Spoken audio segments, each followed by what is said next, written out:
Hi friends, welcome back to our channel. ముందుగా అయితే అందరికి నమస్కారం అండి. మరొక ఇంట్రెస్టింగ్ అప్డేట్తో నేను మీ ముందుకు రావడం జరిగిందండి. సో అప్డేట్ ఏంటనే విషయానికి కనుక వచ్చినట్లయితే, ఆంధ్రప్రదేశ్ రాష్ట్ర వ్యాప్తంగా ఉన్నటువంటి ప్రజలు ఎంతగానో ఎదురు చూస్తున్నటువంటి కొత్త పింఛన్లకు సంబంధించి ఒక తాజా సమాచారం అయితే రావడం జరిగిందండి. ఒక్కొక్క జిల్లాకు 200 కొత్త పింఛన్లు అనేవి మంజూరు చేయబోతున్నట్లయితే సమాచారం అండి.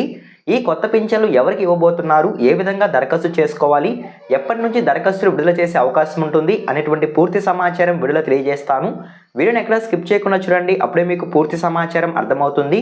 మన ఛానల్ ఎవరైనా ఫస్ట్ టైం చూస్తుంటే ఛానల్ చూసి కంటెంట్ నచ్చినట్లయితే సబ్స్క్రైబ్ చేసుకొని పక్కనే ఉన్న బెల్ ఐకాన్ అయితే ఆన్లో పెట్టుకోండి. సో ఇక లేట్ చేయకుండా డైరెక్ట్గా వీడియోలోకి అయితే వెళ్ళిపోదామండి. వీడియోలో భాగంగా ముందుగా చూసుకున్నట్లయితే, జిల్లాకు 200 కొత్త పింఛన్లు మంజూరీ చేయాలని సీఎం చంద్రబాబు నాయుడు గారు అయితే ఆదేశాలు జారీ చేసినట్లయితే సమాచారం అండి.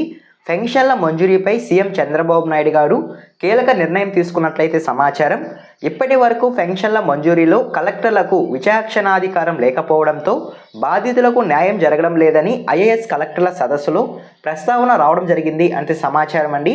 ఈ విధంగా ప్రస్తావన వచ్చిన తర్వాత దీనిపై వెంటనే స్పందించిన సీఎం చంద్రబాబు నాయుడు గారు జిల్లాకు 200 కొత్త పింఛన్లు మంజూరు చేసేందుకు అనుమతి ఇచ్చినట్లయితే సమాచారం అండి. సో ఓకేనా, ఒక్కొక్క జిల్లాకు 200 కొత్త పింఛన్లు మంజూరు చేయాలని సీఎం చంద్రబాబు నాయుడు గారు అయితే ఆదేశాలు జారీ చేసినట్లయితే సమాచారం. ఆంధ్రప్రదేశ్ రాష్ట్ర వ్యాప్తంగా 5600 కొత్త పింఛన్లకు గ్రీన్ సిగ్నల్ ఇచ్చినట్లయితే సమాచారం అండి. సో ఓకేనా, మీకు అర్థమైంది అనుకుంటున్నాను. ఈ కొత్త పింఛన్లు ఎవరికి ఇవ్వబోతున్నారు అనేటువంటి సమాచారం తెలియజేస్తారండి. ముందుగా చూసుకున్నట్లయితే, ఆంధ్రప్రదేశ్ రాష్ట్ర వ్యాప్తంగా ఉన్నటువంటి దీర్ఘకాలిక వ్యాధిగ్రస్తులకు, అదేవిధంగా క్యాన్సర్ రోగులకు మరియు దివ్యాంగులకు ఈ కొత్త పింఛన్లు అనేవి మంజూరు చేయబోతున్నట్లయితే సమాచారం అండి. ఈ 3 కేటగిరీ లబ్ధిదారులకి మాత్రమే ఈ యొక్క 200 కొత్త పింఛన్లో భాగంగా వాళ్ళకి దరఖాస్తులు విడుదల చేయబోతున్నట్లయితే సమాచారం అండి. సో ఓకేనా, మీకు అర్థమైంది అనుకుంటున్నాను. పెన్షన్ల మంజూరీపై ఇన్ఛార్జ్ మంత్రి అదేవిధంగా జిల్లా కలెక్టర్ కలిసి నిర్ణయం తీసుకునే వెసులుబాటు కల్పించినట్లయితే సమాచారం అండి. ఈ 200 కొత్త పింఛన్లు ఎవరికి ఇవ్వాలి, సో ఎవరి ఈ కొత్త పింఛన్లకు అర్హులు అనేటువంటి నిర్ణయం అనేది జిల్లా కలెక్టర్లు తీసుకుంటారనేది సమాచారం అండి. జిల్లా కలెక్టర్ అదేవిధంగా ఇన్ఛార్జ్ మంత్రి కలిసి ఎవరికి పెన్షన్లు మంజూరు చేయాలి అనేటువంటి నిర్ణయం తీసుకుంటారని ప్రభుత్వం అయితే తెలియజేయడం జరిగిందండి. సో ఓకేనా, బాధితులకు న్యాయం చేకూరేలా ప్రభుత్వం మరో కీలక అడుగు వేసినట్లయితే సమాచారం అండి. సో ఈ విధంగా ఎవరైతే ఆంధ్రప్రదేశ్ రాష్ట్ర వ్యాప్తంగా మంచానికే పరిమితమై ఉంటారో వారికి, అదేవిధంగా క్యాన్సర్ రోగులకు, దివ్యాంగులకు ఈ కొత్త పింఛన్లు అనేవి మంజూరు చేయబోతున్నట్లయితే సమాచారం అండి. సో ఓకేనా, దీర్ఘకాలిక వ్యాధిగ్రస్తులకు 15,000 రూపాయల పెన్షన్ ఇవ్వబోతున్నట్లయితే సమాచారం అండి. అదేవిధంగా క్యాన్సర్ రోగులకు 10,000 రూపాయల పెన్షన్ ఇవ్వబోతున్నట్లయితే సమాచారం, మరియు దివ్యాంగులకు 6,000 రూపాయల పెన్షన్ అయితే ఇవ్వబోతున్నట్లయితే సమాచారం అండి. సో ఓకేనా, మీరు కనుక దీర్ఘకాలిక వ్యాధిగ్రస్తుల కింద పెన్షన్ అనేది పొందాలంటే ఖచ్చితంగా మెడికల్ సర్టిఫికేట్ అదేవిధంగా సదరం సర్టిఫికేట్ ఉండాల్సి ఉంటుందంటే సమాచారం అండి. మరియు దివ్యాంగుల పెన్షన్ పొందాలంటే ఖచ్చితంగా సదరం సర్టిఫికేట్ ఉండాల్సి ఉంటుంది అంతే సమాచారం. సో ఓకేనా, సదరం సర్టిఫికేట్లో 40 నుంచి 80% మధ్యలో వైకల్యం కనుక ఉన్నట్లయితే సో వారికి ఖచ్చితంగా పెన్షన్ అనేది మంజూరు చేయడం జరుగుతుంది అంతే సమాచారం అండి. 80% కంటే ఎక్కువ కనుక వైకల్యం ఉన్నట్లయితే సో వారికి 15,000 రూపాయల పెన్షన్ అనేది ఇవ్వబోతున్నట్లయితే సమాచారం అండి. సో ఓకేనా, మీకు అర్థమైంది అనుకుంటున్నాను.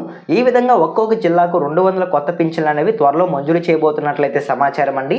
ఆంధ్రప్రదేశ్ రాష్ట్ర వ్యాప్తంగా ఉన్నటువంటి ప్రజలు ఎంతగానో ఎదురు చూస్తున్నటువంటి కొత్త పింఛన్లకు సీఎం చంద్రబాబు నాయుడు గారు అయితే గ్రీన్ సిగ్నల్ ఇచ్చినట్లయితే సమాచారం. రాష్ట్ర వ్యాప్తంగా 5,600 కొత్త పింఛన్లకు త్వరలో దరఖాస్తు అనేవి విడుదల చేయబోతున్నట్లయితే సమాచారం అండి. సో మేబీ ఫిబ్రవరి లేదా మార్చి నెలలో ఈ కొత్త పింఛన్లకు దరఖాస్తులు విడుదల చేసే అవకాశం అయితే ఉంటుందండి. దరఖాస్తులు విడుదల చేసిన తర్వాత మీ దగ్గరలో ఉన్నటువంటి గ్రామవార్డు సచివాలయంకి వెళ్ళి దరఖాస్తు ఫామ్ అనేది తీసుకొని దరఖాస్తు ఫామ్ నింపి అందులో అడిగినటువంటి డాక్యుమెంట్స్ అనేవి అప్లోడ్ చేసి సో మీరు యొక్క పింఛన్లకు దరఖాస్తు చేసుకోవాల్సి ఉంటుంది. ఏ రకమైన డాక్యుమెంట్స్ అవసరం అవుతాయి అనే విషయానికి కనుక వచ్చినట్లయితే, పింఛన్ లబ్ధిదారుడికి సంబంధించి ఆధార్ కార్డ్, అదేవిధంగా రేషన్ కార్డ్, కుల ధృవీకరణ పత్రం మరియు సదరం సర్టిఫికేట్ మరియు మెడికల్ సర్టిఫికేట్ అవసరం అవుతాయి అంతే సమాచారం అండి. ప్రస్తుతానికి ఈ రకమైన డాక్యుమెంట్స్ అవసరం అవుతాయని అయితే మనకి ఒక తాజా సమాచారం అయితే రావడం జరిగింది. సో ఓకేనా, మీకు అర్థమైంది అనుకుంటున్నాను. ఈ విధంగా కొత్త పింఛన్లకి సంబంధించి ఒక తాజా సమాచారం అయితే రావడం జరిగిందండి. వచ్చిన సమాచారాన్ని వన్ బై వన్ అయితే నేను మీకు తెలియజేస్తాను అనుకుంటున్నాను. ఈ ఇన్ఫర్మేషన్ కనుక మీకు నచ్చినట్లయితే లైక్ చేయండి. ఇలాంటి లేటెస్ట్ అప్డేట్స్ కొరకు మన ఛానల్ని సబ్స్క్రైబ్ చేసుకొని పక్కన ఉన్న బెల్ ఐకాన్ అయితే ఆన్లో పెట్టుకోండి. మీరు సబ్స్క్రైబ్ చేసుకోవడం ద్వారా నేను పెట్టే లేటెస్ట్ ఇన్ఫర్మేషన్ అప్డేట్స్ అన్ని మీకు నోటిఫికేషన్ ద్వారా రావడం జరుగుతుంది. అందరికంటే మీరు ముందుగా తెలుసుకోవడానికి అవకాశం అయితే ఉంటుంది. వీడియో కంటే మీరు ముందుగా అప్డేట్స్ తెలుసుకోవాలనుకుంటే మన టెలిగ్రామ్ ఛానల్ అయితే ఫాలో చేయండి. టెలిగ్రామ్ ఛానల్లో అప్డేట్స్ అనేవి ఎప్పటికప్పుడు పోస్ట్ చేయడం జరుగుతుంది. ఎవరికైనా ఇంట్రెస్ట్ ఉంటే డిస్క్రిప్షన్లో అవైలబుల్గా ఉంది లింక్ అనేది. సో ఒకసారి విజిట్ చేసి నచ్చితే ఫాలో చేయండి. సో ఇక లేట్ చేయకుండా మరొక ఇంట్రెస్టింగ్ వీడియోతో మీ ముందుకు వస్తాను. ఎండ్ వరకు చూసినా థ్యాంక్ యూ ఫర్ వాచింగ్.